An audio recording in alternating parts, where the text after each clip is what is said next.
स्वागत है आपका नवधा भक्ति सागर पर, जहां दैवीय कथाएं जीवंत होती हैं। शिव नाम को है जिसने पुकारा, उसको मिला भोले का सहारा।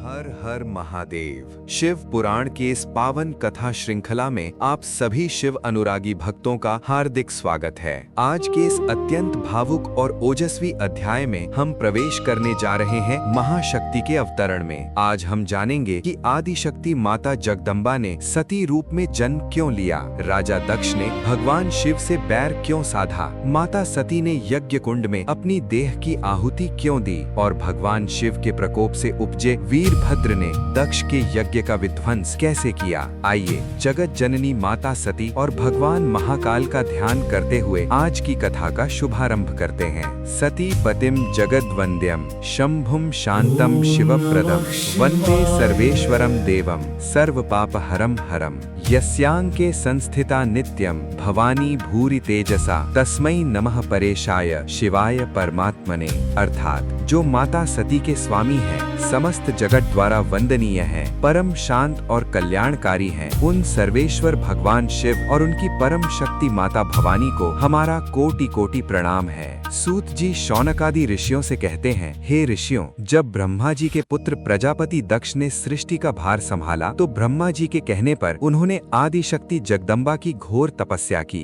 माता भगवती ने प्रसन्न होकर दक्ष को वरदान दिया कि हे दक्ष, मैं तुम्हारी पुत्री के रूप में जन्म लूंगी, किंतु याद रखना, जिस दिन तुम मेरा या मेरे पति का अनादर करोगे उसी क्षण में अपना वो शरीर त्याग दूंगी। समय आने पर माता भगवती ने दक्ष की पत्नी प्रसूति के गर्भ से जन्म लिया, जिन्हें सती कहा गया। माता सती बाल्यावस्था से ही भगवान शिव की अनन्य भक्ता थी। वे प्रतिदिन कठोर नियमों का पालन करते हुए केवल भगवान शिव का ध्यान करती थीं। उनकी निष्काम भक्ति से प्रसन्न होकर भगवान शिव प्रकट हुए और सती की मनोकामना पूर्ण करते हुए उन्हें अपनी अर्धांगिनी के रूप में स्वीकार किया। अत्यंत धूमधाम से शिव और सती का दिव्य विवाह संपन्न हुआ। समस्त देव, ऋषि और गंधर्व इस मंगल विवाह के साक्षी बने। समय बीतता गया। एक बार प्रयागराज में ऋषियों का एक विशाल सत्र आयोजित हुआ, जहां समस्त देवता और प्रजापति उपस्थित थे। जब सभा में प्रजापति दक्ष का आगमन हुआ तो सभी देव और मुनि उनके सम्मान में खड़े हो गए, किंतु भगवान शिव अपने सहज समाधि भाव में लीन रहे। शिव जी को खड़ा न देखकर अज्ञानी दक्ष के मन में भारी अहंकार जाग उठा। उसने इसे अपना अपमान समझा और भरे समाज में भगवान शिव को कटु शब्द कहते हुए श्राप दे दिया कि ये शिव अमंगल रूप है, शमशान में रहता है, इसलिए आज से किसी भी यज्ञ में इसे देवताओं के समान भाग नहीं मिलेगा। नंदीश्वर ने दक्ष को उसके इस अपराध के लिए तुरंत श्राप दिया कि उसका सिर बकरे का हो जाएगा। अहंकार के वश में होकर दक्ष ने हरिद्वार के कनखल में बृहस्पति सर्व नामक एक बहुत बड़े महायज्ञ का आयोजन किया। उसने ब्रह्मा, विष्णु, समस्त देवताओं, ऋषियों और मुनियों को आमंत्रित किया, किंतु अपनी पुत्री सती और जमाता भगवान शिव को जानबूझकर निमंत्रण नहीं भेजा। कैलाश पर्वत के ऊपर से जब सभी देवी देवता अपने विमानों में बैठकर दक्ष के यज्ञ में जाने लगे तो माता सती ने भगवान शिव से पूछा कि हे नाथ, ये सब देवता कहाँ जा रहे हैं? शिव जी ने बताया कि आपके पिता दक्ष के घर महायज्ञ हो रहा है। सती ने कहा, फिर हमें बुलावा क्यों नहीं आया? शिव जी ने शांत स्वर में कहा कि हे देवी, प्रजापति दक्ष मुझसे द्वेष रखते हैं, इसलिए बिना बुलाए किसी के घर जाना उचित नहीं। किंतु माता सती का पुत्र मोह जाग उठा।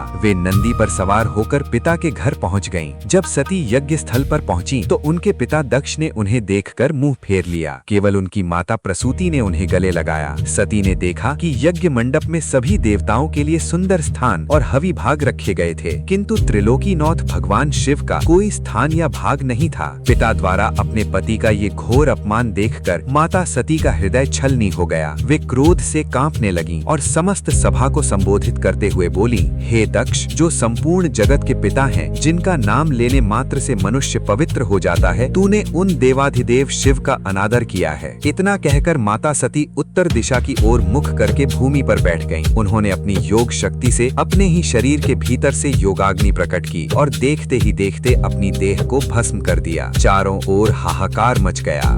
जब ये समाचार भगवान शिव तक पहुंचा तो उनका तीसरा नेत्र खुल गया। अति क्रोध में शिव जी ने अपनी एक जटा उखाड़कर पर्वत के शिखर पर दे पटकी। उसी क्षण उस जटा से साक्षात प्रलय समान महाकाय वीरभद्र और भद्रकाली प्रकट हुए। उनके साथ करोड़ों भूत गण गर्जना करने लगे। शिव जी ने आदेश दिया, जाओ वीरभद्र, दक्ष के यज्ञ का विध्वंस कर दो। वीरभद्र और शिव गणों ने कनखल में पहुंचकर तांडव मचा दिया। यज्ञ कुंडों को नष्ट कर दिया गया, देवताओं को खदेड़ दिया गया। वीरभद्र ने राजा दक्ष को दबोच लिया और उसका सिर धड़ से अलग करके यज्ञ की अग्नि में फेंक दिया। यज्ञ विध्वंस होने के बाद ब्रह्मा जी और विष्णु जी की स्तुति पर दयालु शिव शांत हो गए। उन्होंने दक्ष को पुनर्जीवित करने के लिए उसके धड़ पर बकरे का सिर जोड़ दिया। दक्ष का अहंकार चूर चूर हो गया और उसने शिव जी के चरणों में गिरकर क्षमा मांगी। इसके बाद भगवान शिव ने माता सती के दग्ध शरीर को अपने हाथों में उठाकर विकराल तांडव किया, जिसके बाद 51 शक्तिपीठों की स्थापना हुई। सती चरित्रम परमम पवित्रम यह शृणोति च सर्व काम समायुक्तः शिवलोके महीयते। अर्थात जो मनुष्य माता सती के इस परम पवित्र चरित्र और बलिदान की कथा को सुनता है, उसके जीवन से सभी संताप मिट जाते हैं और वो भक्ति और मोक्ष को प्राप्त करता है। प्रिय शिव भक्तों, ये था शिव पुराण का 10वां अध्याय, माता सती का प्राकट्य, विवाह एवं दक्ष यज्ञ विध्वंस की अमर कथा। यदि आपको ये पावन प्रसंग प्रेरणादायी लगा हो तो इसे अपने परिजनों के साथ शेयर करें, कथा को लाइक करें और हमारे चैनल को सब्सक्राइब करना ना भूलें। कमेंट बॉक्स में पूरे भक्ति भाव से लिखें, जय माता सती, हर हर महादेव। बोलिए उमापति महादेव की जय। शिव नाम को है जिसने पुकारा, उसको मिला भोले का सहारा।